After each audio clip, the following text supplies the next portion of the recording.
আজি না না, তুমি যে কইলে যে বায়ু দূষণ, তো বায়ু দূষণ তো এটা খারাপ জিনিস জিনা না, তো এটার প্রতিকার কি জিনা না?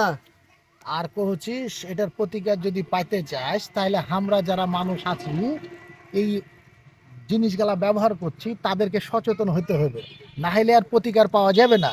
এখন প্রতিকারটা হচ্ছে আমাদেরকে ব্যাটারি চালিত বা সৌর বিদ্যুৎ চালিত মোটর দিয়ে গাড়ি বানাতে হবে, আর সেগুলা গাড়ি আমাদেরকে চালাতে হবে।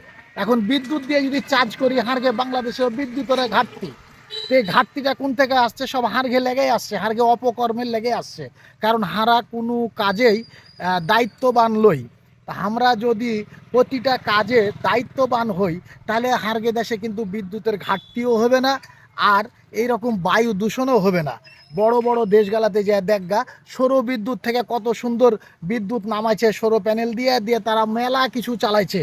আর আমাদেরকে বিদ্যুৎ তৈরি করতে গেলে এ বানাইতে হয়েছে, ও বানাইতে হয়েছে, তারপরে বিদ্যুতের ঘাটতি, টাইম মতো হারা বিল পরিশোধ করি না, খালি লোডশেডিং, কারেন্ট পালিয়েছে। সব মিলিয়ে তো শুধু বায়ু দূষণ বলে না, সব কিছু দূষণ মুক্ত করতে হারকে অন্তরখানটা আগে মুক্ত করতে হবে, শয়তান মুক্ত করতে হবে। আমাদেরকে হালাল রুজি উপার্জন করতে হবে, সত্য কথা কইতে হবে। তাছাড়া কি পারবি বে? পারবি না। তো আসেন, এই ভিডিওটা যারা দেখছেন এই নানালাতির সবাইকে কহছি যে আসেন হারা সবাই মিলে আগে মন খানটা পরিষ্কার করি।